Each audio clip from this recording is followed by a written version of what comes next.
That's like the entire basis of our friendship. Like ever since French class. It was sort of like, hold my beer. Yeah. Let me see what happens. Hey, Bruce, hold my beer. Watch this. Mine is actually, I think you did drink in college, didn't you? Yeah, I did. Yeah, you did. I did. Yeah, I forgot. Like I wasn't like a heavy drinker, but I was, No. You were never a heavy drinker at all. No. You know, I'd have a beer every now and then, but you know, pretty much just stuck to like the big three. I think it was pretty much like Labatt Blue, Molson Canadian, or I think it was like Molson Triple X or something like that. Yeah. I think that. Yeah, you were never really want to drink. Yeah, either fucking Miller Lite. So the big four there. I know. Somebody's gonna listen. So whatever happened to Puke, the fish? He died about a week later. Oh man, well, because you didn't feed him, or just because? Well, no, like I tried feeding him. Like I fed him like I tried feeding like little pieces of like bread. I figure like, oh fuck it, that's soft. It's kind of like fish food in a sense. Fuck it. This is how my brain works, people. That was how your brain worked then. Yeah, I've done some growing up. I got smarter. But yeah, so I tried feeding it like little pieces of bread. I think I threw like some like crushed up like corn chips in there. Again, this is how my brain worked. Okay, so yeah, no wonder it died. Yeah, like well, that's the thing. Like I saw it eat the fucking bread. I was just like, oh fucking hey, we're going somewhere with this. Excellent. Maybe it could use some salt in its life. Yeah, maybe. Everything's better with salt. So, about a week later, the thing fucking died, and I was just like, all right, well, okay, that was fun. Give it the proper burial, and I think I don't remember what I did with the bucket. I think I just eventually just threw it out. I was like, fuck it, who needs the memory? That is the story of Puke. Yep. I know somebody out there is like going, oh, why Puke? Like, if it's not obvious already, his origin. But at the time, I was trying to think of a name, and there was a wrestler, Darren Drozdoff, who was wrestling under the name Puke in the WWE. I was just like, it's fucking fitting. There we go. Yeah, absolutely. He's gonna puke. He's gonna puke. There's a fish. God. That fish has a family. Not yet. By God, that fish is fucking in the tank. Let somebody stop the damn filter. Enough's enough. Oh man, God, everything is better with Jim Ross calling it. It really is. It really is. That's why, dude. If I were a multi-billionaire, I would record Jim Ross just calling like random fucking shit. Like imagine like Jim Ross on like a GPS. Like that, yeah, or I was thinking like on a subway, like to call the stops. No, Paul Stanley's got the subways. I'm sorry, man. Oh yeah, that's right. Yeah, that turf is already claimed. All right, people. People, now listen. You're on your way to Greenwell Ave. Now I know. Open on the right. Mm-hmm. Now I know some of you people out there want to do some shopping. Maybe go out to eat. Yeah, you're right. That's all Paul. See, like that's Paul Stanley. Like nobody else could be fitting of that. Yeah, you're right. In an ideal world, dude, we should do a movie where like everything is like in our ideal world where like Paul Stanley calls the fucking stops in the subway and shit like that. Jim Ross is there to call everything. Oh yeah, just Jim Ross just like calls a spill in like the supermarket or something like that. Like, by God, there's a spill in aisle 3. Would somebody get the damn mop? Like, there we go, man. Like, that's what we should do, man. Just make like a video, and just be like, you know what, man? If we ran the world, like this is what we would do. Like for one thing, Paul Stanley and Jim Ross would always be fucking employed. Yeah, pretty much. They'd always have something to do. Yeah. Like, these guys will never be jobless. I'm sorry. Oh man, that's pretty much like, I don't know what else I would do. Like I would have to sit down and just like really think about like, all right, what would be part of like my perfect utopia? Yeah, really. I don't know. That's tough. That would be tough because there's so many things you could do, but like,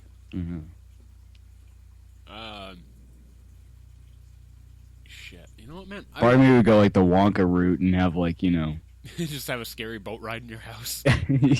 yeah, chocolate rivers and shit, and scare the shit out of people with my boat ride. Come with me, and you'll be.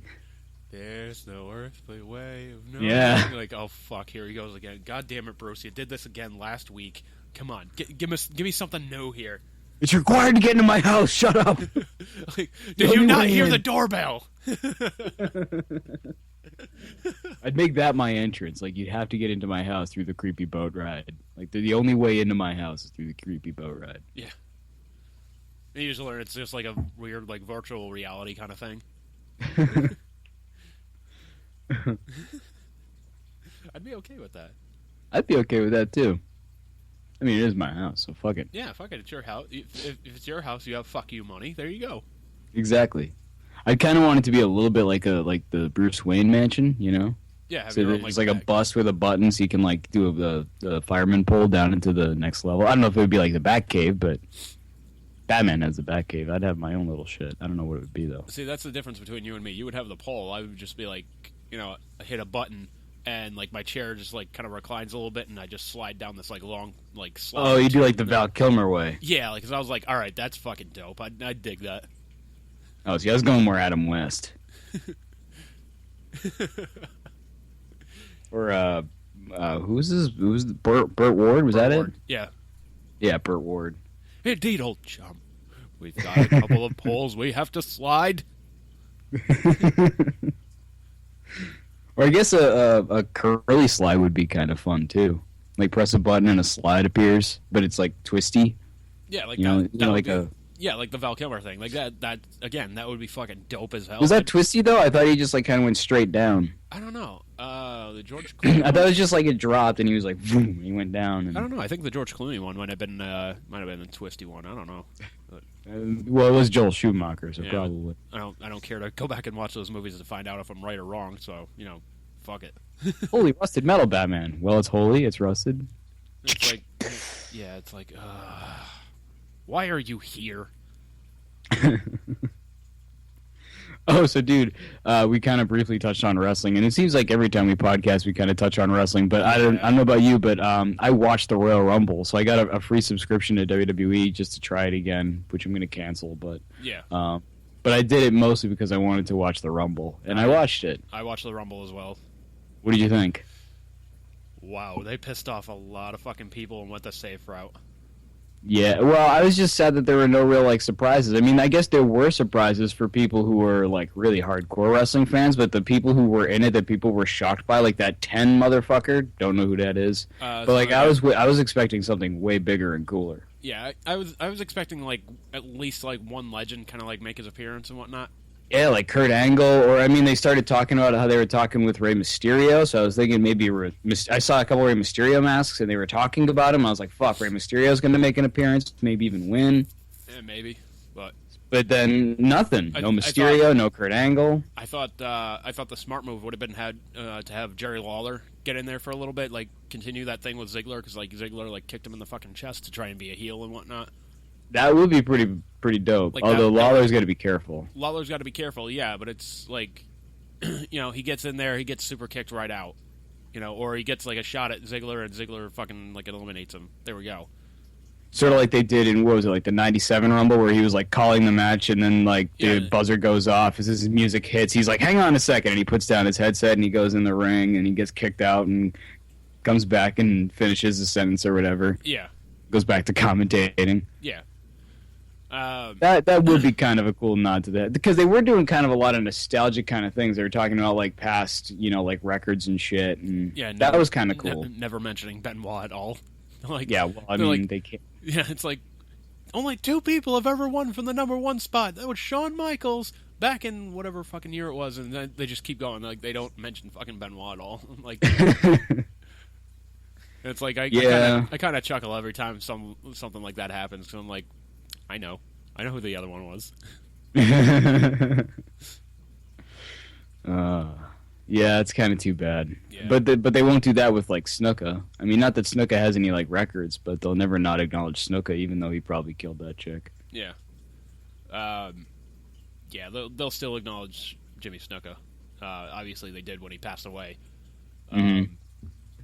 But no, like I kind of agree with everybody. It was like, okay, Roman Reigns just had this shot at the Universal Championship, and then he enters the Royal fucking Rumble again. It's like, what the fuck, dude? Was he not supposed to be in it? I don't know. I don't know if like I'm assuming he was gonna be in there regardless. Like unless like they were like, okay, well he's winning the title tonight, which that wasn't the plan. Spoilers, from what I understand, reading the quote unquote dirt sheets. Kevin Owens wasn't going to be the champion going into WrestleMania anyways, so they weren't sure if they were going to put the title on Roman and then have Goldberg go over Roman, or just have Goldberg go over Kevin Owens, whatever the deal may be. But like, I hate the fact that they're going to try and do this like passing the torch thing of like Roman Reigns versus The Undertaker at WrestleMania. Yeah. Who was the other one I heard that they were going to do? Oh yeah, I think it was Roman Reigns versus Undertaker. Yeah, like they're. But what if they turned him heel when they did that? Would you accept that anymore? Because that's something that the guy I listened to mentioned is like he could see why a lot of people would be pissed if Roman Reigns beat Undertaker at WrestleMania. But maybe people would get behind it a little bit more if he turned heel at the same time, because they're already booing him, they already hate him. It would just give him more fuel to that heel persona. I don't think they're going to do that, because they're going to be like, look, this is the guy that's replacing John Cena. This is it. Like he's fucking babyface whole career. That's it. That's too bad. One track. And like on the flip side, since I mentioned Ziggler earlier, like here's the thing: when you turn somebody heel, that heel has to beat the shit out of somebody that the fans care about, so that they can get behind him and get more believable that, okay, yeah, this guy's an asshole. Yeah. Having him fighting fucking Apollo Crews and Kalisto doesn't fucking work.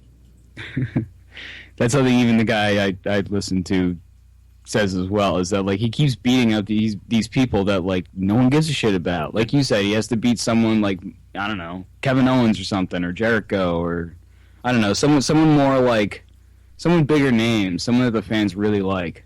Yeah. Like have him fuck someone over that the fans really love. Yeah, like if like here's what you can do. Like, since the fans are cheering AJ Styles anyways, just have Ziggler go after him, or just have him. I'd say have him go after fucking Ambrose again, but like that match they had at SummerSlam, like that was fucked from the beginning. And it's. This is like, I think, third year in a row that like there was really no point for Ziggler to be in the fucking Rumble anyways. He's like he comes in at a late number, gets eliminated in like 3 minutes. It's not like fucking 2003 where he started at number 1, made it to the final 4, and then got fucking eliminated by fucking asshole Sheamus.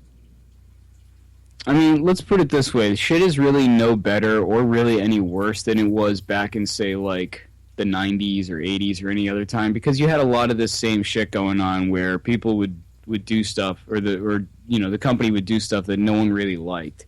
And ultimately, the only difference between then and now is that now people tend to know more about it because of the internet and dirt sheets and shit like that, so the average fan is more savvy to shit that's going on behind the curtain than they were then. But there are little things that I miss about the days of old that like they don't do now. Like, for example, when I asked was Roman Reigns supposed to be in the Rumble, you weren't sure, and I missed the days when you knew who was going to be in the Rumble. Like, there were very few, if not no, surprises, because like I know it's kind of contradicting what I said before, but like if you're going to not tell me who's going to be in the Rumble, I expect there to be surprises. But if you're not, I would prefer that you're going to tell me who's going to be in the Rumble so I know all the participants. Like, that used to be a big thing. Like, back in 92, for example, like, they show you, like, Hulk Hogan, Warrior, Texas Tornado. They go through every participant who's going to be in it, so there was not a single surprise. No, they would show a graphic, like the one this year, that's like, oh, look, we've got The Undertaker and Goldberg and Brock Lesnar, and that's, like, really all they were fucking focusing on. Yeah. And then they had, like, okay, well, Chris Jericho's in it, this, Ziggler's in it, this guy's in it, this guy's in it, and they show, like, maybe 20 people. It's like, but you know what the nice thing about that was, about knowing who was in it, is that they were kind of held accountable to make sure that it wasn't a roster full of shit. Yeah. Because they'd have to put a lot, like, their biggest names in there. Like, they'd have to put Taker and Hogan and shit. Like, if it were a modern-day Rumble, like, I would picture that they would have to put Taker, if they're going to put him in it, put in fucking Cena, put in AJ,